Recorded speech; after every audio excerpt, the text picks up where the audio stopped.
अमर सिंह चमकीला। क्या आपने नेटफ्लिक्स पे आने से पहले ये नाम सुना था? नहीं ना, मैंने भी नहीं सुना था। So today let's find out who was he and what was his story.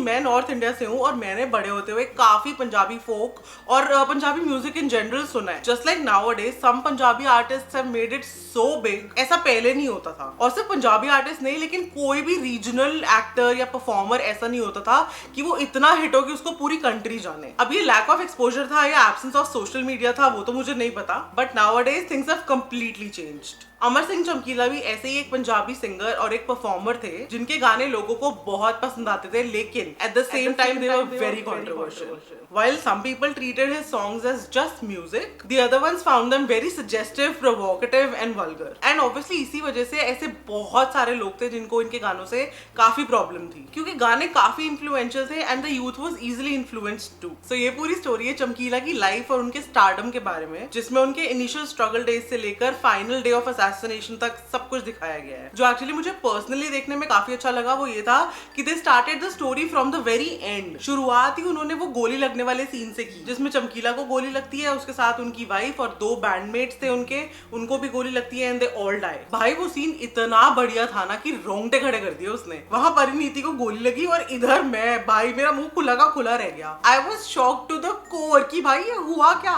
I was expecting a happy start, but उसके बाद भी पूरी मूवी का जो सीक्वेंस है वो मेसअप नहीं हुआ and it was not difficult to keep up with the story. So लोगों का कहना था कि चमकीला अश्लील गाने बनाता है एंड अपने गानों में विमेन को ऑब्जेक्टिफाई करता है. सो ऑब्वियसली हमेशा एक चंक ऑफ पीपल ऐसा होता था who believe that this is very bad for the society and they believe that चमकीला should be stopped from doing this and he should not make such music. तू बहुत गंदे गाने गाता है चमकीला. But on the other end एक दूसरा चंक ऑफ पीपल भी था जिसमें he was super duper hit. इतना हिट कि उनका हर रिकॉर्ड पंजाब के बाकी सारे सिंगर्स के रिकॉर्ड्स ब्रेक करता था. So ये बैक एंड फोर्थ एक्चुअली पूरी मूवी में चलता ही रहा है कि if these songs are just for fun and entertainment purposes or they are actually impacting the society. But चमकीला was very much okay with writing and performing these songs because he knew that this sells. लोग चाहे उनके गाने छुप छुप के सुने but definitely enjoy तो करते हैं. उनकी पूरी लाइफ स्टोरी वैसी ही दिखाई गई जैसी एक्चुअली थी. कोई उनके कैरेक्टर को ऑल्टर या पॉलिश नहीं किया गया है एंड यू नो बीच बीच में उनके परफॉर्मेंस के रियल लाइफ फोटोज और क्लिप्स भी डाले गए हैं which actually added a great touch. मेरे को बहुत पसंद आया. स्टोरी मोर और लेस वही है जो ट्रेलर में दिखाई थी, बस कुछ और डिटेल्स और कुछ और इंसिडेंट्स ऐड किए चमकीला के कैरेक्टर के बारे में,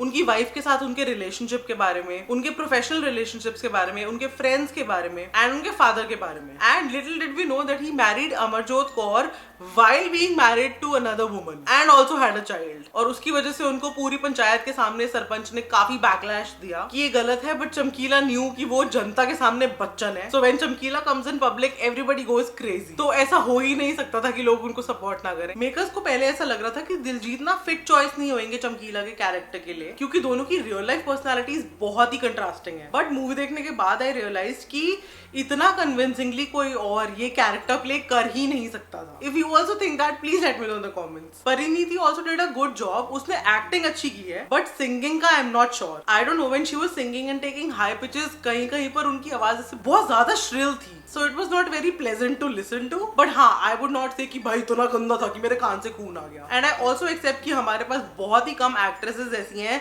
जो एक्चुअली गा भी सकती हैं अच्छा, इसलिए भी हमारे पास बहुत कम ऑप्शंस थे. But they could anytime go for a playback singer also. But वही है, उनको ऐसे स्टेज पे रॉ गाते हुए दिखाना था, तो That's how it was. आप लोग मुझे बताना what do you think about Parineeti singing? Because as far as I remember, ये वाली प्रेस कॉन्फ्रेंस के बाद उनके सिंगिंग स्किल्स को काफी ट्रोल किया गया है.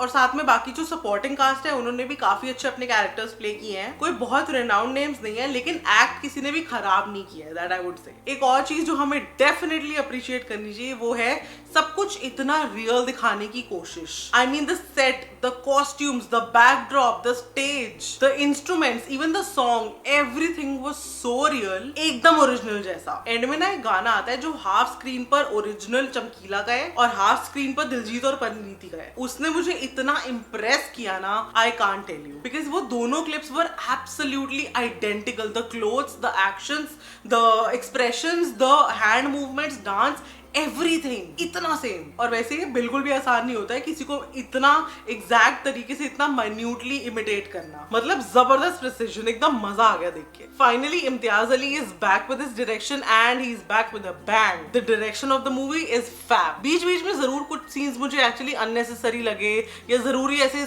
मतलब एक्स्ट्रा इन्फॉर्मेशन जो हमें चाहिए ही नहीं, TMI हो गया, उन्हीं सीन्स की वजह से काफी लंबी भी हो गई बीच बीच में, काफी स्लो भी हो गई। सो अच्छा होता अगर थोड़ी सी शॉर्टर और क्रिस्पर होती मूवी। और अगर बात करें ओवरऑल लैंग्वेज की तो लिरिक्स कहीं कहीं गानों में काफी ओवर द टॉप और काफी वल्गर है। अगर बाय एनी चांस आपको पंजाबी समझ आती है तो आप डेफिनेटली समझ जाओगे मैं क्या कह रही हूँ। एंड ऑब्वियसली वो जो कॉन्ट्रोवर्शियल सॉन्ग्स है उनके साथ ऐसे सबटाइटल्स भी डाले हैं उन्होंने, ताकि यू नो मासेस जो देख रहे हैं जिनको पंजाबी नहीं भी आती है उनको समझ आ जाए अच्छे से। उसके अलावा भी डायलॉग्स में बीच बीच में थोड़ी बहुत गालियां हैं, बट मुझे ये समझ नहीं आया कि नेटफ्लिक्स ने इसको A-rated सर्टिफिकेट क्यों नहीं दिया। It's kind of weird, I don't know. And yeah one more thing to mention, even graphic designing team is really good. I loved how the Chamkila artwork came and it has so much of colours, just wanted a little more glitter, but yeah it's good, I loved it. Music तो इस movie का भाई amazing होना ही था। एक तो दिलजीत, ऊपर से Chamkila, two amazing talents from Punjabi industry. भाई क्या गाने हैं, बहुत टाइम बाद एक ऐसी मूवी आई है जिसके सारे गाने इतने अमेजिंग हैं। ऑलमोस्ट 80% ऑफ द म्यूजिक जो है वो ओरिजिनल चमकीला है, कुछ कुछ उनकी आवाज में है, लेकिन काफी मेजर चंक जो है वो दिलजीत ने गाया है, बहुत ही अच्छे से इमिटेट करके। और जो 2-3 रिमेनिंग ओरिजिनल गाने हैं इस मूवी के साउंड ट्रैक्स वो भी काफी अच्छे हैं। ऑल्दो मैंने ये पूरी मूवी देख ली, ऑब्जर्व कर ली, फिर भी ये 2 क्वेश्चंस का आंसर मुझे नहीं मिला। वन इज आज तक किसी को नहीं पता चमकीला को एक्चुअली मारा किसने, क्योंकि केस फाइल उसी टाइम क्लोज हो गई थी। सेकंड इज कि क्या ये सॉन्ग्स एक्चुअली पोल्यूट कर रहे हैं सोसाइटी को। आई don't no, let's continue in the comments what you think, क्योंकि मेरे हिसाब से आज भी ऐसे फीमेल ऑब्जेक्टिफिकेशन वाले गाने आते हैं, चाहे वो पंजाबी लैंग्वेज में हो चाहे वो किसी और लैंग्वेज में हो।